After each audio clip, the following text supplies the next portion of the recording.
में महिलाओं की फोटो लेने के केस में गुजरात की अहमदाबाद क्राइम ब्रांच की टीम ने बड़ी कार्रवाई की है। चंद्र प्रकाश, फूलचंद, प्रज्वल, अशोक तेली और ब्रज राजेंद्र पाटिल को गिरफ्तार किया गया है। ये तीनों आरोपी महाकुंभ में स्नान करने वाली महिलाओं, लड़कियों की फोटो और वीडियो बनाते थे, जिसे टेलीग्राम एप्लीकेशन के जरिए बेचते थे। पुलिस ने गिरफ्तारी के बाद में तीनों को कोर्ट में पेश किया और कोर्ट ने तीनों को 7 दिन के रिमांड पर भेज दिया है।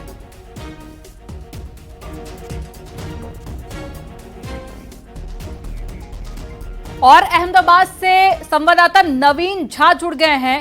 नवीन, क्या जानकारी मिल पा रही है? और तीनों को फिलहाल गिरफ्तार कर लिया गया है, क्या कुछ और भी सबूत पुलिस के हाथ लगे हैं जिन पर कुछ और भी गिरफ्तारियां होनी बाकी हो? मतलब जिस तरह से पहले मात्र 3 वीडियो मतलब 3 अपलोड जहां पे ये लोग कर रहे थे चैनल के, यूट्यूब और टेलीग्राम पे, वो मिले थे, लेकिन जो इन्होंने तपास किया साइबर क्राइम ने और जो हकीकत सामने आई है, ये ऐसे कुल 22 चैनल ये लोगों ने बना रखे थे, जिसमें यूट्यूब और टेलीग्राम शामिल है। 3 जो आरोपी है, प्रज्वल, तेली और चंद्र प्रकाश, जो यूपी के प्रयागराज का है, ये सब ने मिलके जो सीसीटीवी होते हैं, हॉस्पिटल्स हो या बस स्टैंड हो या जहां महिला स्नान कर रही हो या कुंभ के, ऐसे काफी सारे वीडियो और जो फोटोग्राफ्स हैं इन लोगों ने अपलोड किए थे और जिनकी कीमत 800 से लेके 2000 रुपए रखी थी। मतलब ये नए जो युवक होते हैं उनको आकर्षित करने के लिए इस तरह का पूरा ये लोगों ने अश्लील पूरा एक चैनल खोला हुआ था और एक बड़ा खुलासा हुआ है। सबसे बड़ी बात यह है कि ये लोग अटलांटा और रोमानिया के हैकर्स की मदद ले रहे थे। उनके द्वारा ये लोग वीडियो को जो मंगवा रहे थे और अपने अलग अलग जो यूट्यूब चैनल्स पर डाल रहे थे। अभी तक 3 लोगों की गिरफ्तारी की गई अमनदीप, और भी लोग इसमें गिरफ्तार हो सकते हैं, क्योंकि अभी तक ये लोगों ने 8 लाख रुपए कमाए हैं और बाकी के ट्रांजेक्शन की जांच जो है वो साइबर क्राइम कर रही है। अमनदीप, तो कुछ और भी बड़े खुलासे हो सकते हैं। पुलिस मामले की जांच पड़ताल कर रही है। जानकारी देने के लिए बहुत शुक्रिया नवीन आपका।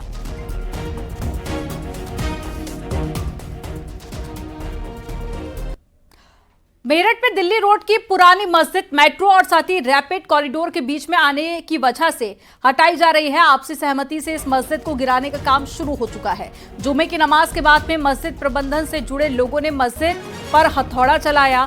मेरठ की शारदा रोड पर मस्जिद बनी थी और आपको बता दें कि मस्जिद सन 1857 की बनी हुई थी और इस मौके पर प्रशासनिक अधिकारी भी मौजूद रहे।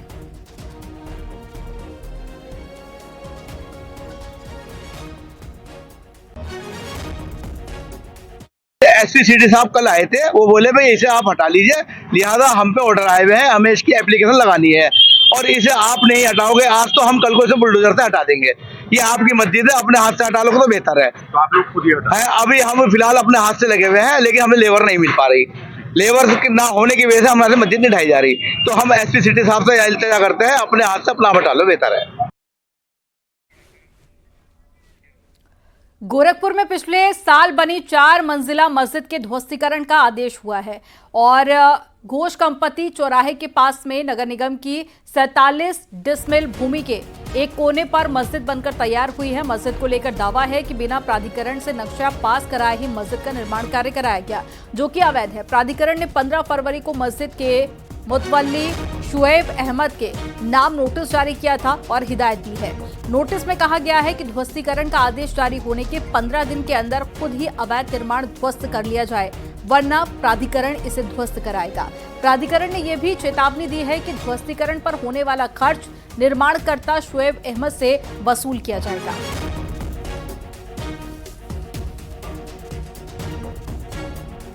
एक अवैध रूप से मस्जिद का निर्माण किया गया है। इसको इनिशियली नोटिस दिया गया था और वर्तमान में इनको सुनवाई का अवसर देने के बाद ध्वस्तीकरण आदेश पारित किया गया है।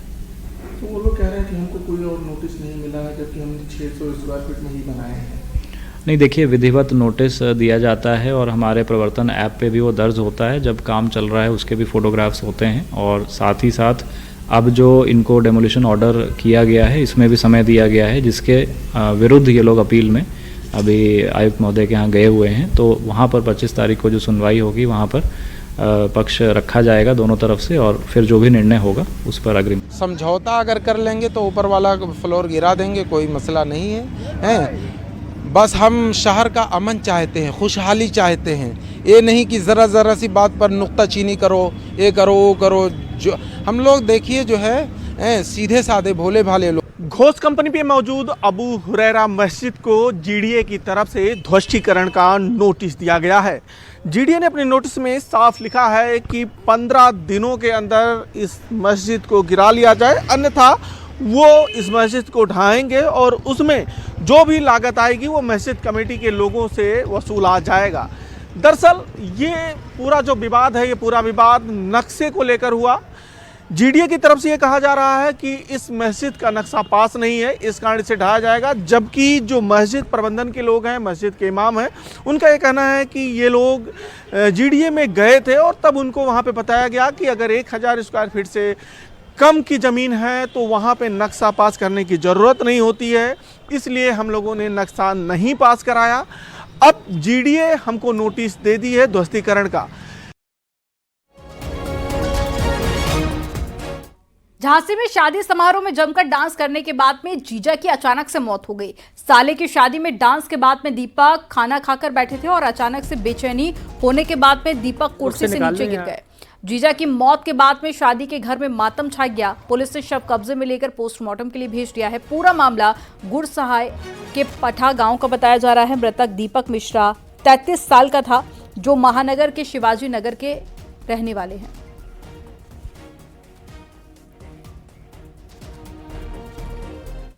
और बरेली में बारातियों से भरी एक तेज रफ्तार बस ने बाइक सवार 2 छात्रों को पीछे से टक्कर मार दी। टक्कर इतनी जबरदस्त थी कि दोनों छात्रों की मौके पर ही दर्दनाक मौत हो गई। हाई स्कूल के दोनों छात्र बाइक पर सवार होकर कोचिंग से घर वापस जा रहे थे कि रास्ते में बड़ा हादसा हो गया। घटना के बाद में बस का ड्राइवर बस छोड़कर फरार हो गया। फिलहाल सूचना के बाद में मौके पर पहुंची पुलिस ने दोनों छात्रों के शव को पोस्टमार्टम के लिए भेज दिया है और बस को कब्जे में लेकर अपनी जांच पड़ताल शुरू कर दी है।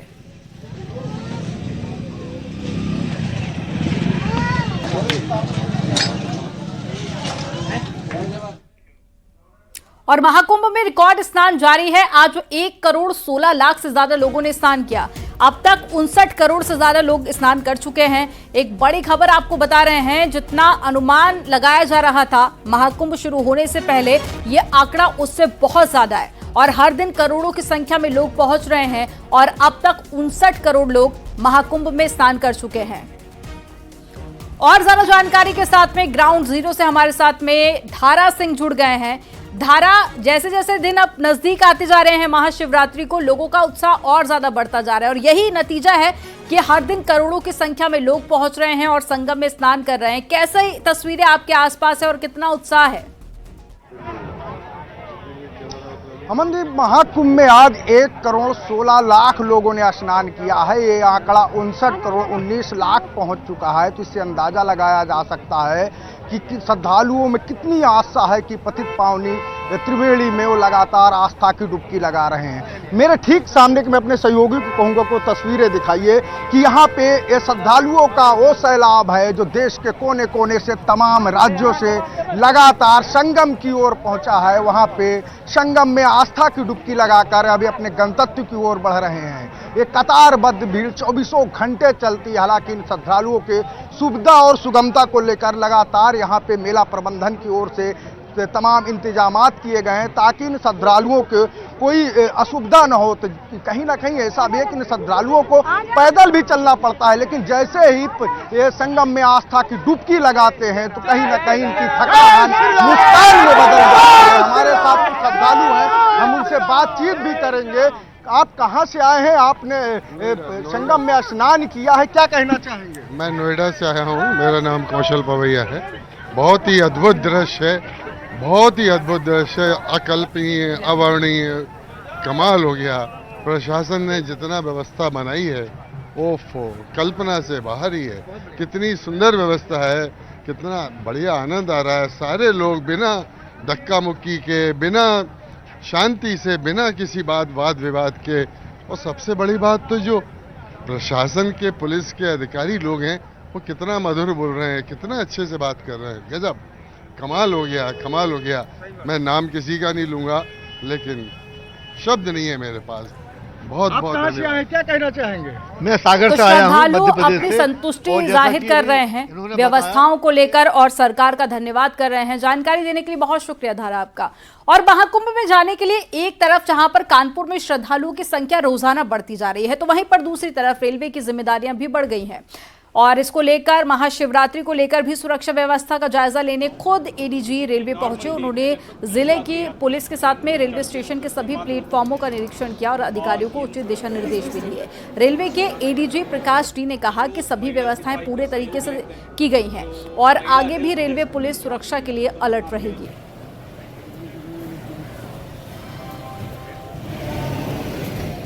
महाकुंभ मेला 2025 का आयोजन प्रयागराज में चल रहा है। आज 40वां दिन है, 6 दिन और शेष रह गया है और 6 अमृत स्नानों में से 5 अमृत स्नान का आयोजन बहुत सकुशल संपन्न हुआ है और आखिरी अमृत स्नान महाशिवरात्रि के पर्व पर 26 फरवरी को है। इसके लिए हमारा पूरा तैयारी है, पर्याप्त पुलिस बल है। इसी सिलसिले में कानपुर सेंट्रल स्टेशन की सुरक्षा व्यवस्था परखने के लिए मैं आपके सामने हूँ। मेरे साथ जीआरपी के अलावा आरपीएफ, रेलवेज और जनपदीय पुलिस प्रशासन और सभी लोग मौजूद हैं। हम सभी लोग मिल के ये जो 26 तारीख की जो स्नान है, इस दौरान यात्रियों की और स्नानार्थियों के आवागमन है, इसको सकुशल निपटाएंगे। सर, जिस प्रकार से प्रयागराज में ओवर क्राउड है, क्या कोई स्टैंड बाई एरिया रखा है कि आसपास के स्टेशंस पे भी आपने कुछ टीम डिप्लॉय की है? देखिए, हमारे जो टैक्टिक्स है उसके अनुसार हम होल्डिंग एरिया बने हुए हैं। लगभग सभी रेलवे स्टेशन के बाहर हमारे जो एरिया है उसमें होल्डिंग एरिया बने हुए हैं। यदि भीड़ ज़्यादा बढ़ जाता है, प्लेटफॉर्म और ट्रेन उसकी क्षमता से ज़्यादा है, हम इनको होल्डिंग एरिया में रुकवाएंगे। और आपके जरिए मैं जनता से मैं अनुरोध करूँगा, जो निर्देश बताया जा रहा है पुलिस द्वारा, प्रशासन द्वारा, जीआरपी, आरपीएफ और अन्य सुरक्षा एजेंसी द्वारा। प्रदेश भर में आज महाकुंभ का जेल में कैदियों ने जश्न मनाया। कैदियों को संगम का जल कुंड में डालकर पवित्र स्नान करने का मौका मिला। इस मौके पर कैदी हवन पूजन में भी शामिल हुए। 3 शहरों की तस्वीरें आपको दिखा रहे हैं। पहली तस्वीर झांसी की है, दूसरी तस्वीर आपको सुल्तानपुर की दिखा रहे हैं, तो वहीं तीसरी तस्वीर आपके सामने ईटा की, जहां पर कैदियों ने पवित्र जल में स्नान किया और कैदियों ने सामूहिक स्नान में खुशी जाहिर की। इस स्नान में कैदियों ने बढ़ चढ़कर हिस्सा लिया और आस्था का अद्भुत नजारा तीनों ही जगह पर देखा गया।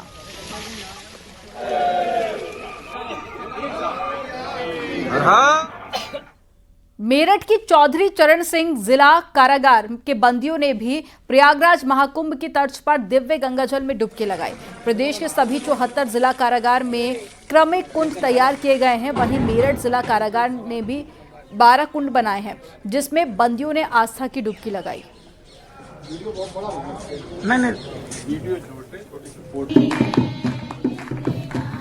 बहुत ही पवित्र कुंभ है। इसी के तहत विभाग से निर्देश प्राप्त हुए थे कि सभी बंदियों को ऐसी व्यवस्था की जाए कि एक स्टाफ भेजकर कुंभ से जल मंगाया जाए। फिर उनको हमने 5 घड़ों में जो है उस जल को डाल करके पूजा और पाठ की, हवन किया।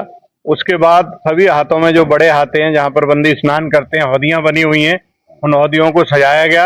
उन हौदियों के पास जाकर के उन जल कुंड जो बनाए थे उनमें उस घड़ों से जल को डाला गया। उसके बाद जो है सभी बंदियों के साथ स्टाफ के लोगों ने इसके स्नान किए। चित्रकूट में भी जेल में बंद कैदियों को संगम के पवित्र जल से स्नान कराया गया। प्रयागराज महाकुंभ से लाए गए पवित्र जल को पूजा पाठ और मंत्र उच्चारण के साथ में जेल की टंकी में डाला गया, जिसके बाद में कैदियों ने पवित्र जल से बारी बारी से स्नान किया। जिला कारागार चित्रकूट पर हमारे द्वारा संगम के पवित्र जल को कलश में मंगाया गया और उसको एक टब में एक कुंड बनाया गया। उस कुंड के पानी में उस कलश के जल को, पवित्र जल को मिलाया गया एवं विधिवत पूजा अर्चना के साथ बंदियों ने स्नान किया और उन्होंने गंगा माता से प्रार्थना किया कि उनके जो किए हुए जो भी गलत कार्य हैं उनको क्षमा करें और भविष्य में उनमें सुधार आए।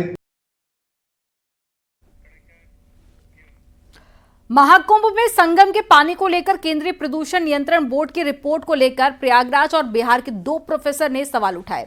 दोनों प्रोफेसर्स का कहना है कि सीपीसीबी की रिपोर्ट पर गहन अध्ययन की जरूरत है। उन्होंने दावा किया कि संगम का पानी नहाने लायक है।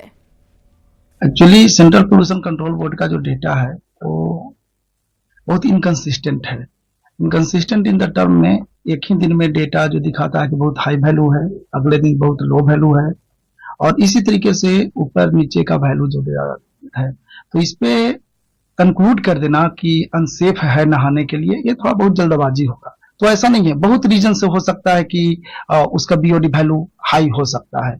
उसमें से एक रीजन ये भी होता है कि लोग एकत्र एक जगह होते हैं, नहाते हैं, तो उससे भी होता है। दूसरी बात यह है कि आपका एग्रीकल्चर का भी रन ऑफ होता है, उससे भी वैल्यू हो सकता है।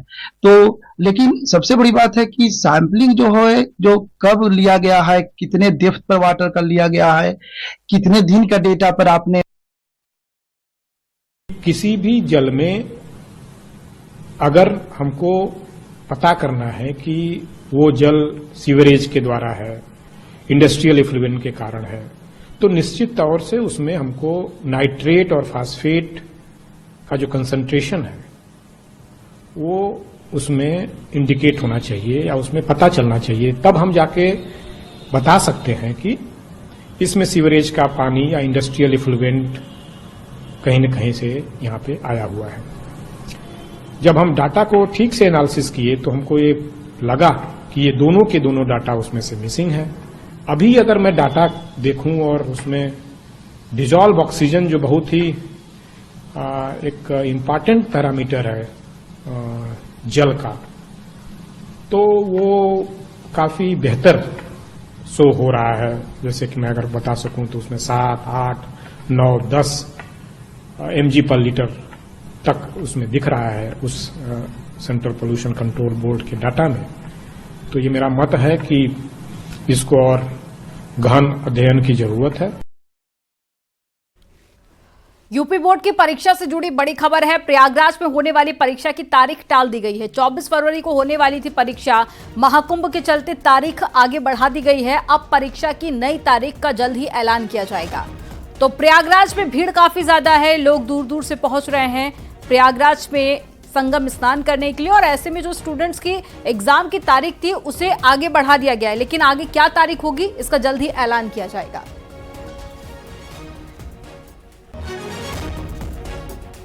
बजट सत्र में चर्चा के दौरान कई बार सत्ता पक्ष और विपक्ष में नोकझोंक देखने को मिली। नेता प्रतिपक्ष माता प्रसाद पांडे के सवाल पर सीएम योगी ने समाजवादी पार्टी पर निशाना साधा। उन्होंने कहा कि आप लोग जिस थाली में खाते हैं उसी थाली में छेद करते हैं। सीएम योगी ने एमएसपी को लेकर पूछे गए एक सवाल के जवाब में कहा, किसान को 1 क्विंटल धान उत्पादन में 1100 रुपए लगते हैं और सरकार 2300 रुपए देती है। उन्होंने कहा कि किसानों को लागत से 1.5 गुना दाम मिल रहा है और हम इसे आगे भी बढ़ाएंगे। आप पता नहीं किसान हैं कि नहीं है, मैं नहीं जानता, क्योंकि आप लोग पेशे से समाजवादी हैं। और जो मैंने कहा कि प्रवृत्ति आप लोगों की वही है कि जिस थाली में खाएंगे उसी में छेद भी करके फिर जाएंगे। लेकिन मैं उसी पे आ रहा हूं, मैं आपके प्रश्न पे आ रहा हूं। देखिए, एक किसान अगर धान की खेती करता है, उसकी कुल लागत 1 एकड़ में 1 कुंटल धान पैदा करने में 1100 रुपये आता है। सरकार उसको 2300 रुपये दे रही है। एमएसपी सरकार का 2300 रुपया है। ऐसे ही गेहूं का है, एक किसान की जो लागत आती है वह 1100 से 1200 आ रही है, सरकार उसको 2300 से 2400 रुपये दे रही है। बीएसपी प्रमुख मायावती ने राहुल गांधी और कांग्रेस पर हमला बोला। मायावती ने एक्स पर लिखा, कांग्रेस ने दिल्ली विधानसभा चुनाव में बीजेपी की बी टीम बनकर चुनाव लड़ा, जिसके कारण दिल्ली में बीजेपी सत्ता में आ गई, वरना इस चुनाव में कांग्रेस का इतना बुरा हाल नहीं होता। कांग्रेस के ज्यादातर उम्मीदवारों की जमानत जब्त हो गई है। राहुल गांधी को किसी भी मामले में दूसरों पर और खास करके बीएसपी पर उंगली उठाने से पहले अपनी गिरेबान में झांक कर जरूर देखना चाहिए।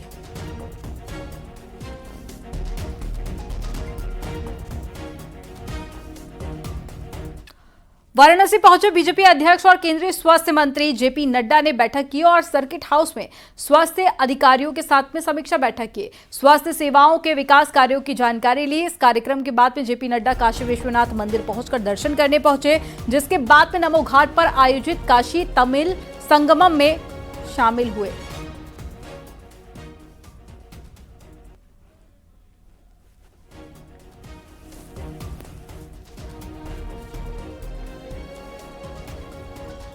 तो तस्वीरें आपको दिखा रहे हैं वाराणसी की। जेपी नड्डा वाराणसी के दौरे पर हैं और विकास कार्यों का अपडेट भी जेपी नड्डा ने लिया है। इसके अलावा ये तस्वीरें आपके सामने काशी विश्वनाथ मंदिर की, जहां पर दुग्ध अभिषेक करते हुए, जलाभिषेक करते हुए और बाबा विश्वनाथ की पूजा अर्चना करते हुए तस्वीरें आपको दिखा रहे हैं। और दूसरी तस्वीर आपको दिखा रहे हैं जहां पर तमाम अधिकारियों से अपडेट जेपी नड्डा ने लिया है। तो तमाम मंत्रोच्चार के बीच में बाबा विश्वनाथ के दर्शन पूजन भी किए और उसके बाद में अधिकारियों से मुलाकात करके अपडेट भी लिया।